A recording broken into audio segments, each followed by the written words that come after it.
سورہ ہود کا آغاز ہے، یہ 11ویں پارے کا آخری رکوع ہے۔ سورہ ہود مکی صورت ہے۔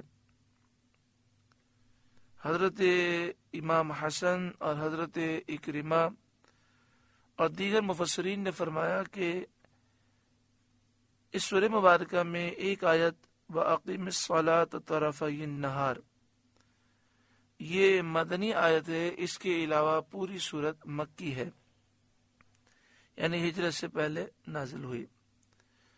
حضرت مقاتل رضی اللہ تعالی عنہ نے فرمایا کہ اس میں 3 آیتیں مدنی ہیں اور پوری سورت مکی ہے۔ ایک آیت تو فَلَعَلَّكَ تَارِكٌ، دوسری اولئک یؤمنون بہ، اور تیسری ان الحسنات یذہبن السیئات۔ اس میں 10 رکوع، 123 آیات اور 1600 کلمات اور 9567 حروف ہیں۔ ترمذی شریف میں ہے، حدیث پاک میں ہے، صحابہ کرام علیہم رضوان نے عرض کیا، یا رسول اللہ صلی اللہ علیہ وسلم، حضور پر پیری کے آثار نمودار ہو گئے، یعنی بڑھاپے کے آثار نمودار ہو گئے۔ تو پیارے آقا صلی اللہ علیہ وسلم نے فرمایا، مجھے سورہ ہود، سورہ واقعہ، سورہ عما یتساءلون یعنی سورہ نبا اور سورہ اذا الشمس کورت نے بوڑھا کر دیا۔ حضرت صدر الافاضل مولانا نعیم الدین مراد آبادی علیہ رحمہ فرماتے ہیں، غالباً یہ اس وجہ سے فرمایا کہ ان صورتوں میں قیامت و بعث اور حساب و جنت اور دوزخ کا ذکر ہے، یعنی اس میں قیامت کا ذکر ہے، دوبارہ اٹھنے کا ذکر ہے، حساب کتاب و جنت و جہنم کا ذکر ہے۔ تو جن صورتوں کو نبی اکرم صلی اللہ علیہ وآلہ وسلم نے ذکر فرمایا، جن کے سننے سے پڑھنے سے خوف خدا میں اضافہ ہوتا ہے، ان میں سورہ ہود بھی ہے۔ بسم اللہ الرحمن الرحیم، اللہ کے نام سے شروع جو بہت مہربان رحم والا۔ الف لام را حروف مقطعات میں سے ہیں، جن کے معنی اللہ جانتا ہے اور اللہ کی عطا سے اس کے محبوب صلی اللہ علیہ وآلہ وسلم جانتے ہیں۔ کتاب احکمت آیاتہ، یہ ایک کتاب ہے جس کی آیتیں حکمت بھری ہیں، جیسا کہ دوسری آیت میں ارشاد ہوا، تلک آیات الکتاب الحکیم، یہ حکمت والی کتاب کی آیات ہیں۔ بعض مفسرین نے فرمایا کہ یہاں آیت میں احکمت آیاتہ فرمایا گیا، تو احکمت کے معنی یہ ہیں کہ ان کی نظم محکم اور استوار کی گئی۔ اس صورت میں معنی یہ ہوں گے کہ اس میں نقص اور خلل راستہ نہیں پا سکتا، اس کی بنیاد بہت مضبوط ہے۔ ان قرآن مجید فرقان حمید کی آیات اس قدر مضبوط ہیں کہ نہ ان میں تبدیلی ہو سکتی ہے اور نہ ان آیتوں کے درمیان کوئی دوسری بات ڈالی جا سکتی ہے، اور نہ ان میں نقص نکالا جا سکتا ہے اور نہ ہی خلل نکالا جا سکتا ہے۔ یہ خلل سے، نقص سے پاک ہے اور اس کی بنیاد بہت مضبوط ہے۔ حضرت عبداللہ بن عباس رضی اللہ تعالی عنہما نے فرمایا کہ احکمت آیاتہ کہ معنی یہ ہے کہ کوئی کتاب ان کی ناسخ نہیں، جیسا کہ یہ دوسری کتابوں اور شریعتوں کی ناسخ ہے، توریت، انجیل، زبور اور دیگر آسمانی صحیفے، اور نبی اکرم صلی اللہ علیہ وآلہ وسلم سے پہلے رسولوں کی شریعتیں، ان تمام کو منسوخ کرنے والی کتاب قرآن مجید فرقان حمید ہے۔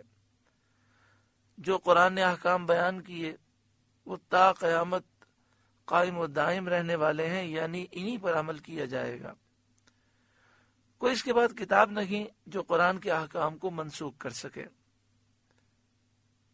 ثم فصلت من لدن حکیم خبیر، پھر تفصیل کی گئی حکمت والے خبردار کی طرف سے، یعنی اللہ رب العالمین نے ان آیتوں کی تفصیل بیان فرمائی، اور سورت آیت جدا جدا ذکر کی گئیں، علیحدہ علیحدہ نازل ہوئیں، عقائد میں اور احکام کے بارے میں، نصیحتوں کے بارے میں، قصوں اور غیبی خبروں کے بارے میں یہ کتاب تفصیل بیان کرتی ہے۔ یعنی اس کتاب میں تفصیل سے عقیدے بیان ہوئے، شرعی احکام، نصیحتیں، قصے اور غیبی خبریں بیان ہوئیں۔ اللہ تعبدوا الا اللہ، کہ بندگی نہ کرو مگر اللہ کی، صرف اللہ کی بندگی کرو۔ اننی لکم منہ نذیر و بشیر، بے شک میں تمہارے لیے اس کی طرف سے ڈر اور خوشی سنانے والا ہوں۔ یعنی میں ان لوگوں کو جو ایمان لانے والے اور اچھے اعمال کرنے والے ہیں انہیں خوشخبریاں سنانے کے لیے آیا ہوں، اور جو کفر اختیار کرتے ہیں اور اللہ کی نافرمانی کرتے ہیں انہیں ڈر سنانے کے لیے آیا ہوں۔ وَأَنِ اسْتَغْفِرُوا رَبَّكُمْ، اور یہ کہ اپنے رب سے معافی مانگو۔ استغفروا، استغفار کرو، معافی مانگو اپنے رب سے۔ ثُمَّ تُوبُوا إِلَيْهِ، پھر اس کی طرف توبہ کرو، یعنی سچے دل سے توبہ کرو، معافی مانگو۔ اور توبہ کی شرائط میں سے یہ ہے کہ انسان اپنے گناہوں پہ شرمندہ ہو اور یہ عزم کرے کہ اب میں آئندہ کبھی گناہ نہیں کروں گا، پھر توبہ پر انسان قائم و دائم رہنے کی کوشش کرے۔ تو آگے فرمایا جا رہا ہے کہ جب تم یہ کرو گے تو تمہیں کیا نعمتیں ملیں گی؟ یمتعکم متاعا حسنا الی اجل مسمی، تو اللہ تعالیٰ تمہیں بہت اچھا برتنا دے گا ایک ٹھہرائے وعدے تک، یعنی جب تک تمہاری زندگی ہے دنیا میں تمہاری زندگی بڑی خوشحال گزرے گی، عمر لمبی ہوگی، خوب نعمتیں اور خوب رزق نصیب ہوگا، سکون و چین میں اضافہ ہوگا۔ اس سے معلوم ہوا کہ اخلاص کے ساتھ توبہ اور استغفار کرنا عمر کو لمبی کرنے کے لیے، یعنی عمر میں برکت پیدا کرنے کے لیے اور رزق میں برکت کے لیے سب سے بہتر عمل ہے۔ تو جو یہ چاہتا ہے کہ میری عمر لمبی ہو، میرے رزق میں برکت ہو، عمر میں بھی برکت ہو اور میں سکون و چین کی زندگی گزاروں، اسے چاہیے کہ وہ اخلاص کے ساتھ توبہ کرے اور استغفار کی کثرت کرے۔ وَيُؤْتِ كُلَّ ذِي فَضْلٍ فَضْلَهُ، اور ہر فضیلت والے کو اس کا فضل پہنچائے گا، یعنی جس نے دنیا میں اچھے اعمال کیے اور اللہ تعالیٰ کی فرمانبرداری کی اور جس کی نیکیاں زیادہ ہوں گی، اس کو جنت میں اس کے اعمال کے مطابق درجات عطا اللہ تعالیٰ فرمائے گا۔ بعض مفسرین نے فرمایا کہ آیت کے معنی یہ ہے کہ جس نے اللہ کے لیے عمل کیا، اللہ تعالیٰ آئندہ کے لیے اسے نیک عمل اور فرما برداری کی توفیق دیتا ہے۔ یعنی جب انسان اللہ کی رضا کے لیے کوئی اچھا عمل کرتا ہے تو سینہ روشن ہوتا ہے اور اللہ تعالیٰ مزید نیک اعمال کرنے کی توفیق عطا فرماتا ہے۔ اس سے معلوم ہوا کہ شروع میں نیک عمل کرنا مشکل ہوتا ہے، نفس و شیطان رکاوٹ بنتے ہیں۔ شیطان یہ کہتا ہے کہ تجھے لذت نہیں آ رہی، مزہ نہیں آ رہا، لیکن انسان شیطان کی باتوں میں نہیں آتا اور بالجبر عبادت کرتا ہے، فرمانبرداری کرتا ہے، تو پھر اللہ تعالیٰ اس کے لیے نیک اعمال آسان کر دیتا ہے، اور نیک اعمال سے اور عبادت سے انسان لذت اور سکون پاتا ہے۔ وَإِن تَوَلَّوْا، اور اگر منہ پھیرو، فَإِنِّي أَخَافُ عَلَيْكُمْ عَذَابَ يَوْمٍ كَبِيرٍ، تو میں تم پر بڑے دن کے عذاب کا خوف کرتا ہوں، یعنی میں قیامت کے دن کے عذاب کا خوف کرتا ہوں۔ الی اللہ مرجعکم، تمہیں اللہ ہی کی طرف پھرنا ہے، آخرت میں وہاں نیکیوں اور گناہوں کی جزا و سزا ملے گی۔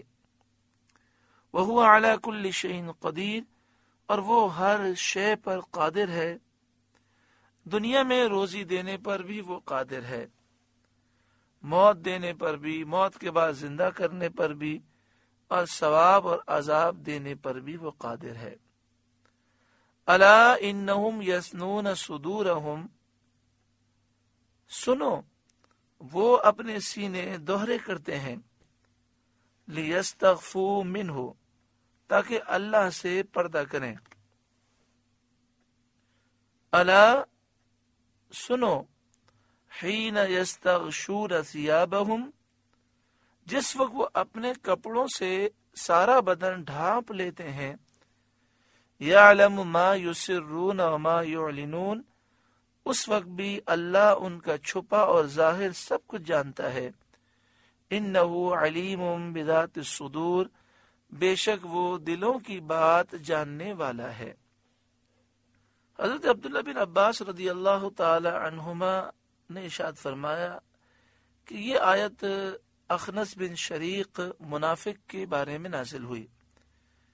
یہ بہت شیریں گفتار شخص تھا، بہت میٹھی گفتگو کرتا تھا، رسول کریم صلی اللہ علیہ وآلہ وسلم کے سامنے آتا تو بہت خوشامد کی باتیں کرتا اور دل میں بغض، عداوت اور دشمنی کو چھپائے رکھتا۔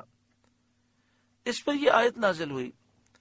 معنی یہ ہے کہ وہ اپنے سینوں میں عداوت، دشمنی چھپائے رکھتے ہیں، جیسے کپڑے کی تہ میں کوئی چیز چھپائی جاتی ہے۔ اسی طرح بعض منافقین کی عادت تھی کہ جب رسول کریم صلی اللہ علیہ وآلہ وسلم کا سامنا ہوتا تو سینہ اور پیٹھ جھکاتے اور سر نیچا کرتے اور چہرہ چھپا لیتے تاکہ انہیں رسول کریم صلی اللہ علیہ وآلہ وسلم دیکھ نہ پائیں۔ تو اس آیت میں ان کا رد کیا گیا اور فرمایا گیا کہ اللہ تعالیٰ سب کچھ جانتا ہے۔ امام بخاری نے افراد میں ایک حدیث روایت کی کہ مسلمان بول و براز و مجامعت کے وقت اپنے بدن کھولنے سے شرماتے تھے، یعنی انسان کی جو طبعی حاجتیں ہوتی ہیں اس وقت جب وہ واش روم میں جاتے تو انہیں شرم آتی اپنا بدن کھولتے ہوئے۔ ان کے حق میں یہ آیت نازل ہوئی کہ اللہ سے بندے کا کوئی حال چھپا ہی نہیں ہے، لہٰذا چاہیے کہ وہ شریعت کی اجازتوں پر عامل رہیں۔ جب شریعت نے اجازت دی ہے تو اس میں پریشان ہونے والی کوئی بات نہیں۔ انہ علیم بذات الصدور، بے شک وہ دلوں کی بات جاننے والا ہے۔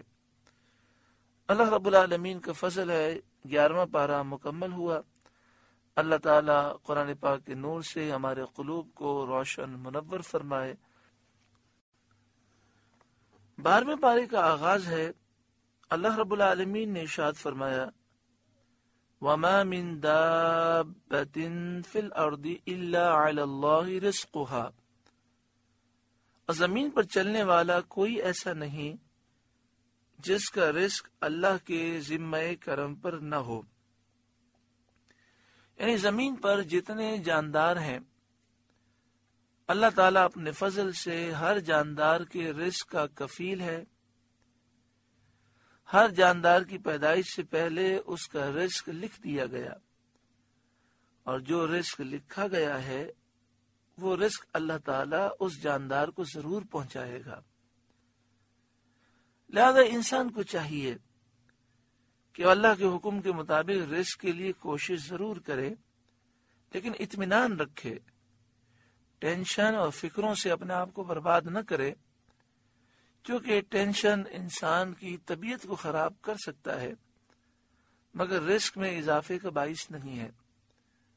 تو انسان کو چاہیے کہ وہ اللہ پر بھروسہ کرے، کوشش اپنی جاری رکھے اور اس بات پہ یقین رکھے کہ جتنا میرے نصیب میں لکھا ہے وہ ضرور ملے گا، اللہ تعالیٰ سے دعا کرے کہ اللہ تعالیٰ اس روزی کو آسانی سے آپ کمانے میں کامیاب ہوں، اللہ آسانی فرمائے اور اس میں برکت عطا فرمائے۔ دوسری بات یہ کہ رزق جتنا مقرر ہے وہ ضرور ملے گا، لیکن جنت اسے ملے گی جس سے اللہ راضی ہوگا۔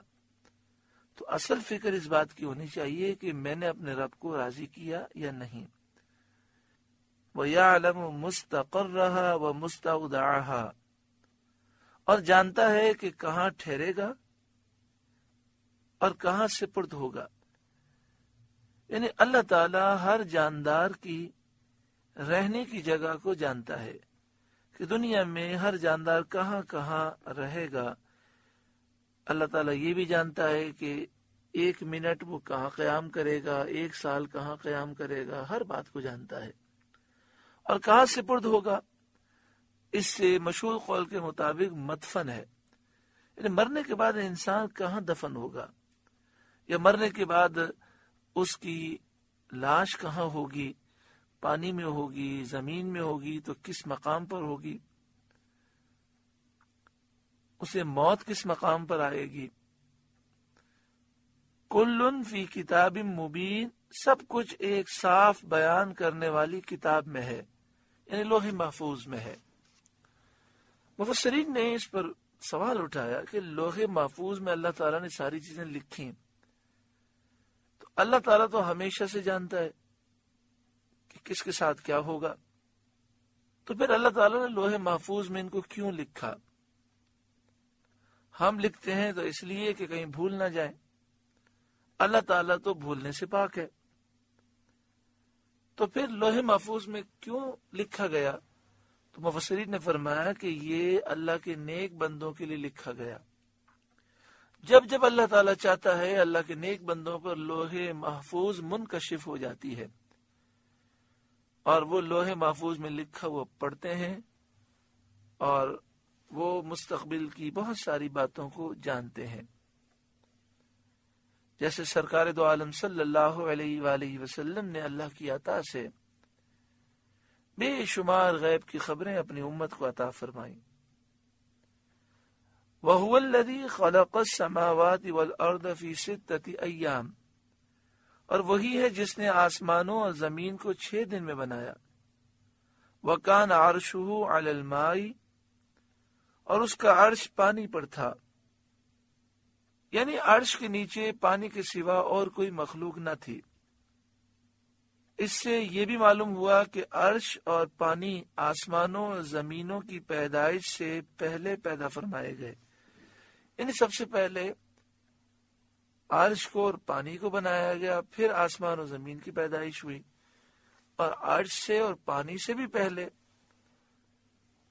لوح محفوظ اور قلم کو بنایا گیا، اور اس سے بھی پہلے سب سے پہلے سرکار دو عالم صلی اللہ علیہ وآلہ وسلم کے نور کو پیدا کیا گیا، جیسا کہ صحیح احادیث طیبہ میں موجود ہے، اور کئی محدثین نے اس بات کو روایت فرمایا۔ تو اللہ تعالیٰ نے آسمان و زمین، عرش، یہ ساری چیزیں پیدا کی، لِيَبْلُوَكُمْ أَيُّكُمْ أَحْسَنُ عَمَلًا، تاکہ تمہیں آزمائے تم میں کس کا عمل اچھا ہے۔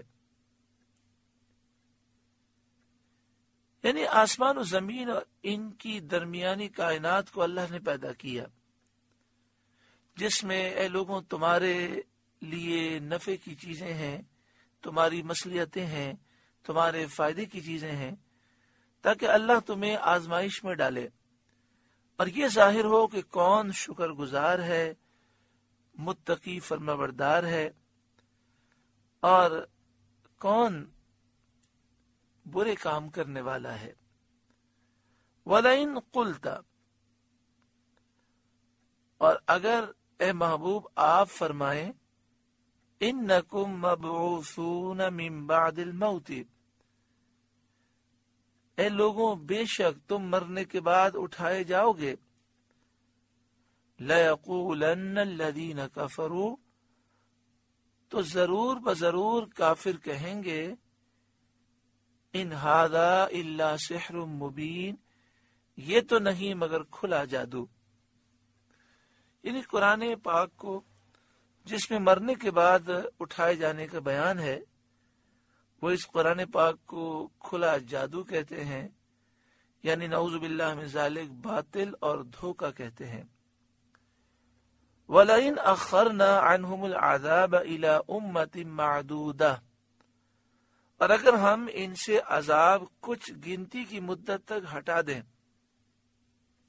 یعنی وہ عذاب جس کا وعدہ کیا گیا ہے وہ کچھ سالوں تک نہ آئے اور انہیں مہلت مل جائے، لَيَقُولُنَّ مَا يَحْبِسُهُ،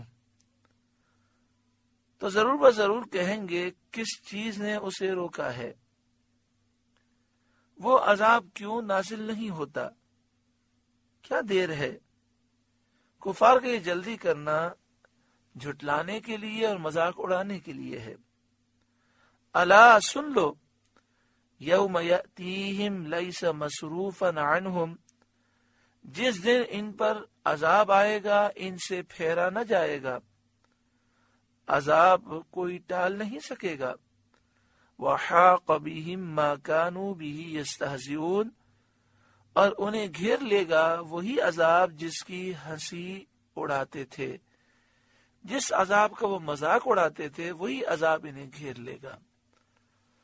سورہ ہود کا پہلا رکوع مکمل ہوا.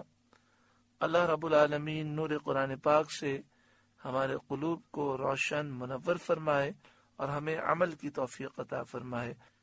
آپ سے گزارش ہے کہ قرآن کے اس پیغام کو آگے پہنچا کر ثواب جاریہ حاصل کریں.